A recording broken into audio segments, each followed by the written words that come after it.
যেমন একটা জায়গা আমরা প্রথম দেখেছি জাবালে সুর, জাবালে সুর। আমরা সনাতন যেমন জাবালে সুর কোন জায়গাতে, জাবাল মানে পাহাড়, সুর মানে গর্ত, সুরঙ্গ। এই পাহাড়ের ইতিহাসটা আমরা সবাই জানি, আমরা সরকার খালি মনে করে দিতেছি। এটা হচ্ছে কি আল্লাহ সাল্লাম যখন হিজরত করার জন্য এলদা করছেন, তখন আগে আল্লাহ পাকের হুকুমে 6 মাস আগে থেকে আল্লাহ আলমিন আবু বকরকে জানা দিচ্ছেন। আল্লাহ পাকের সব ইশারা। তো আল্লাহ সাল্লাম যখন কাফেরদের অত্যাচার সহ্য করতে পারতেছে না, আল্লাহ পাকের হুকুমে হিজরত করে নিচ্ছে। আল্লাহ পাক হুকুম দিয়েছে আজকে রাত্রে আজকে আপনি হিজরত করতে হবে। তোমার আল্লাহ রাসূল সাল্লাল্লাহু আলাইহি ওয়াসাল্লাম আবু বকরকে সাথে নিয়ে মক্কা থেকে মদিনা যাওয়ার উদ্দেশ্যে বাইরে মদিনা যাওয়ার উদ্দেশ্যে যাওয়ার পরে রাত্রে বাইরে শুধু ফজরের পর সূর্য সবার সাথে যখন হয়ে গেছে, তখন এই পাহাড়ের মেসে আবু বকর আল্লাহ রাসূল দুজনের সমস্যা বললো, ইয়া রাসূলুল্লাহ আমরা এখন শান্তি থেকে আগে এখানে একটু বিশ্রাম করি। কারণ সারা রাত আমরা এলান্তেছিলাম, রাত্রে ঘুমাই না এবং তারা কামাতে পারে সেখানে ঘুমাতে পারে না। আবার এখানে তো তখন তো হাঁটে যেতে হয়, মনে উঠছিল অনেকদিন হাঁটে যেতেছে। তখন তারা বিশ্রাম করার জন্য ওই পাহাড়ের উপর উঠছিল। এই পাহাড়ের উপর 3 দিন আটকে গোপন ছিল। কদিন? 3 দিন ছিল। কেন ছিল? কাফেররা আল্লাহ রাসূলকে হত্যার জন্য তারা সবাই মাঠ হয়ে গেছে।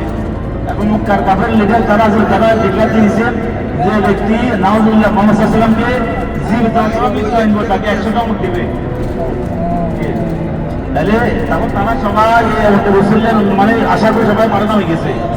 এই জন্য আল্লাহ রাসূল সাল্লাল্লাহু আলাইহি ওয়াসাল্লাম এই পাহাড়ের উপর উঠার পরে সেখানে 3 দিন ছিলেন। অনেকগুলো কাহিনী আছে, এগুলো বলতেছি না আমি সড়ক করে দিয়েছি। সেখানে যখন কাফেররা রাসূলের পায়ের তার দিকে কি তারা তো আসলে বুঝলো একদম পাহাড়ের সরে পড়ে গেছে, তখন আবু বকর রাদিয়াল্লাহু আনহু ইয়া রাসূলুল্লাহ আমরা সব চলে গেলাম নাকি?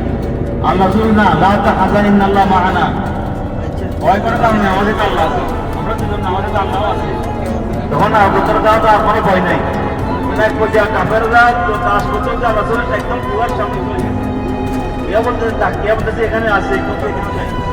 আল্লাহ পাকের হুকুমে এখানে নাইট দেশা আমাদের মানুষ এখানে আবার তখন কাফেররা কে বলতেছে কোনো এখানে তোমার থাকার কোনো ইয়েই নেই, মানে এখানে এবং এখানে কিভাবে থাকে। বিসমিল্লাহির রহমানির রহিম।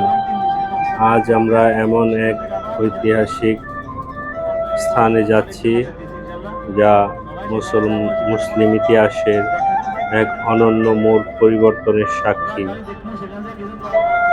আমরা এখন মক্কার দক্ষিণ দিকে অবস্থিত সেই পবিত্র পাহাড়ে জাবালে সুর, যে পাহাড়ের খাজে খাজে ছড়িয়ে আছে আমাদের প্রিয় নবী হযরত মুহাম্মদ সাল্লাল্লাহু আলাইহি ওয়াসাল্লাম এবং তার সবচেয়ে বিশ্বস্ত বন্ধু হযরত আবু বকর সিদ্দিক রাদিয়াল্লাহু আনহু ত্যাগের অমর ইতিহাস। চলুন আজ আপনাদেরকে নিয়ে যাব সেই গুহার অন্দরে, যেখানে রচিত হয়েছিল আল্লাহর এক অলৌকিক নিরাপত্তার অধ্যায়।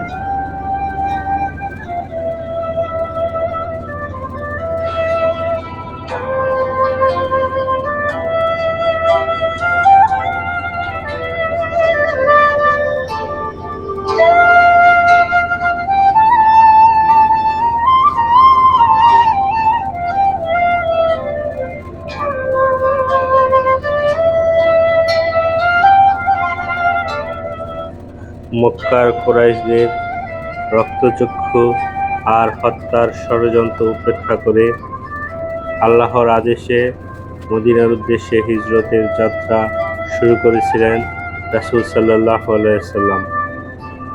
কিন্তু সাধারণত উত্তরমুখী রাস্তা ছেড়ে তারা বেছে নিয়েছিলেন উল্টো দিক, দক্ষিণের এই দুর্গম ও বিপদসংকুল পাহাড়টিকে। তীব্র গরম, তীক্ষ্ণ পাথর আর কাটা ভরা এই পাহাড়ে ওঠার কষ্ট কল্পনাতীত। রাসূল সাল্লাল্লাহু আলাইহি ওয়াসাল্লাম এর পবিত্র পা যেন কোনো আঘাত না পায়, তাই আবু বকর রাদিয়াল্লাহু কখনো সামনে কখনো পিছন থেকে পরম যত্নে আগলে রেখেছিলেন তার প্রিয় বন্ধুকে।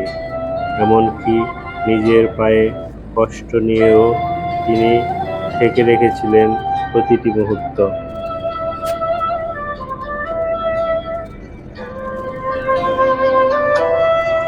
আমরা এখন এসে পৌঁছেছি সেই কাঙ্ক্ষিত গুহার গারে সুর।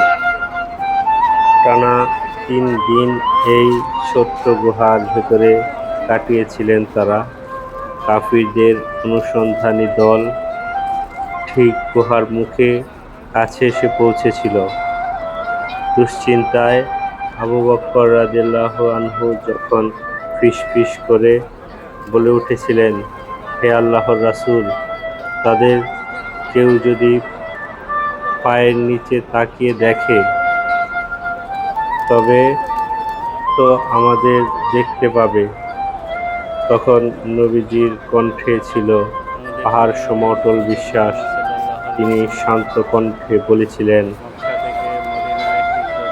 লা তাহজাক ইন্নাল্লাহা মা'আনা। দুঃখ করো না, নিশ্চয়ই আল্লাহ আমাদের সাথে আছেন।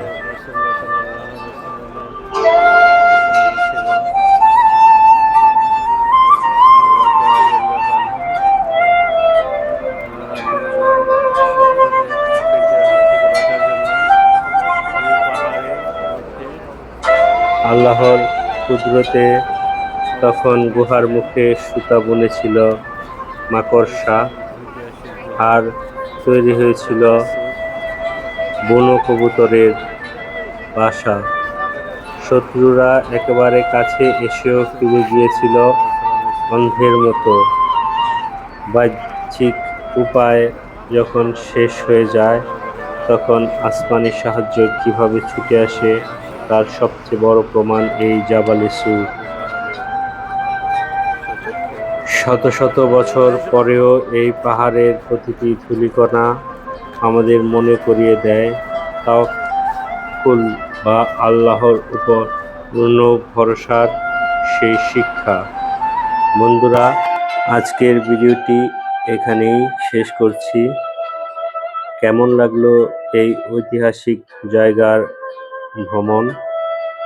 কমেন্ট করে অবশ্যই জানাবেন। পরবর্তী ব্লগে দেখা হবে ইনশাআল্লাহ। আল্লাহ হাফেজ।